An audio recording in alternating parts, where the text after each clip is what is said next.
আসসালামু আলাইকুম। আমরা কিন্তু আজকে আলোচনা করব নবম দশম শ্রেণীর ত্রিকোণমিতির 9.1 নিয়ে।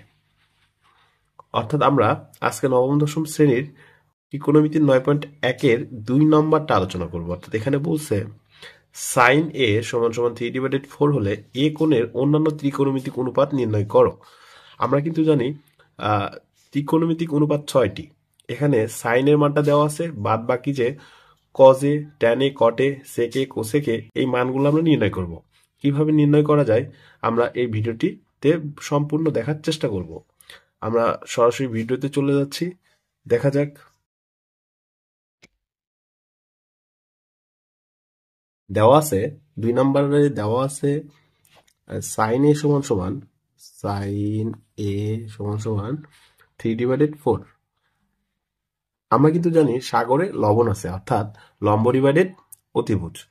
অর্থাৎ সাইন সাইন সাইন থিটা সমান সমান লম্ব ডিভাইডেড অতিভুজ। এখানে সাইন এ আছে, সাইন এ সমান সমান 3/4 হইলে এখানে কিন্তু এটা লম্ব আর এটা কিন্তু অতিভুজ। আমরা এখানে দেখার চেষ্টা করি একটা বৃত্তের মাধ্যমে, সরি ত্রিভুজের মাধ্যমে আমরা ত্রিভুজটা আঁকাচ্ছি।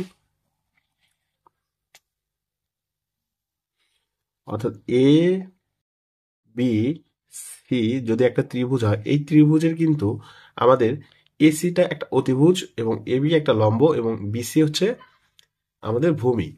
এখন যেহেতু সাইন থিটা সমান সমান আমরা জানি কি সাগরে লবণ আছে, অর্থাৎ লম্ব ডিভাইডেড অতিভুজ, তাহলে 3টা হচ্ছে আমাদের লম্ব এবং 4টা হচ্ছে আমাদের অতিভুজ, অর্থাৎ 4টা হবে এখানে।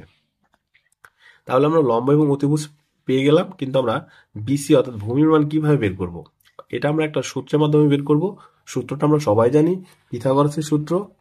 আমরা লিখব, আমরা জানি পিথাগোরাসের সূত্রটা হচ্ছে এসি স্কয়ার অর্থাৎ অতিভুজ স্কয়ার সমান সমান লম্ব স্কয়ার যোগ ভূমি স্কয়ার। আমরা এখানে সংক্ষেপে লিখব,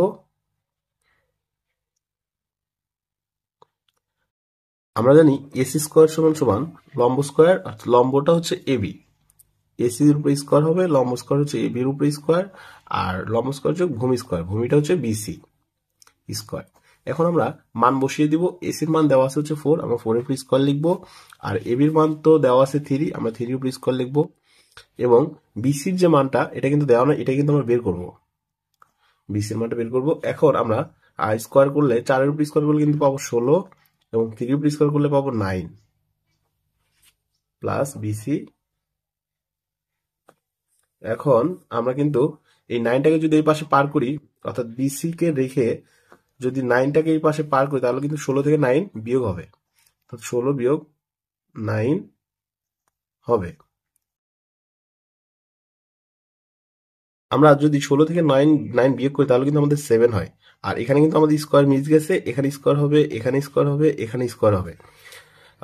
স্কয়ারটাকে যদি পার করি তাহলে কিন্তু আমাদের বিসির মান কিন্তু বিসি স্কয়ার সমান আমাদের বেরিয়েছে 7, আমরা স্কয়ারকে পার করলে রুট হবে, অর্থাৎ বিসির মানটা হবে হচ্ছে √7। ঠিক আছে, তো আমরা কিন্তু অর্থাৎ বিসির মানটা পেয়ে গেলাম, এটার মান হচ্ছে √7। এখন আমরা বাদ বাকি যে ত্রিকোণমিতিক অনুপাতগুলো আছে সেগুলো বের করব। অর্থাৎ আমাদের ত্রিকোণমিতিক অনুপাতের মধ্যে আছে হচ্ছে সাইনের উল্টা হচ্ছে কোসেক, সাইনের উল্টা হচ্ছে কোসেক, কোসেক।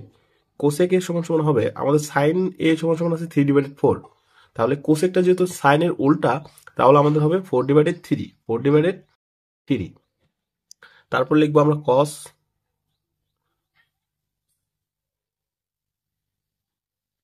কজ এর সমান সমান কিন্তু আমাদের আসবে কবরে ভূত আছে, অর্থাৎ ভূমি ডিভাইডেড অতিভুজ। ভূমিটা হচ্ছে আমাদের √7 আর অতিভুজটা হচ্ছে আমাদের 4, আমরা 4 লিখবো, √7/4।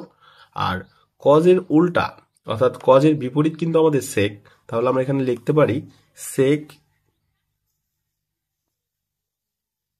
সেক এ সমান সমান 4/√7। অর্থাৎ কজ এ জাস্ট উল্টায় দিলে কিন্তু আমরা সেকের মানটা পাই, অর্থাৎ 4 উপরে গেল আর √7টা নিচে আসছে। আচ্ছা, এখন আমরা কজের এখন সাইন গেছে, কোসেক গেছে, কস, সেক। এখন আমরা ট্যান এর মানটা বের করব। ট্যান এর মান, ট্যান এর মান বের হবে হচ্ছে ট্যান সমান সমান ট্যারা ল্যাংলা ভূত, অর্থাৎ লম্ব ডিভাইডেড ভূমি 3/√7। আর কট কট কিন্তু ট্যানের উল্টা, অর্থাৎ কট এর মান বের হবে হচ্ছে, কট এর মানটা বের হবে হচ্ছে √7/3। অর্থাৎ আমাদের সবগুলো ত্রিকোণমিতিক অনুপাতের মান কিন্তু বের করা শেষ। আমাদের কোসেকের মান বের হয়েছে 4/3, কজের মান √7/4, সেকের মান 4/7, ট্যানের মান হচ্ছে 3/7, কটের মান ট্যানের উল্টা √7/3। অর্থাৎ আমাদের মেইন কিন্তু মানটা হচ্ছে এই কজের মান পাইলে কিন্তু আমরা অটোমেটিক সেকের মানটা পাচ্ছি, এবং ট্যানের মানটা পাইলে কিন্তু কটের মানটা পাচ্ছি। অর্থাৎ মানগুলো শুধু উল্টা করে দিলেই কিন্তু আমাদের পরবর্তী মানগুলো চলে আসতেছে। আমাদের 2 নম্বর অঙ্কটা এই পর্যন্তই। ঠিক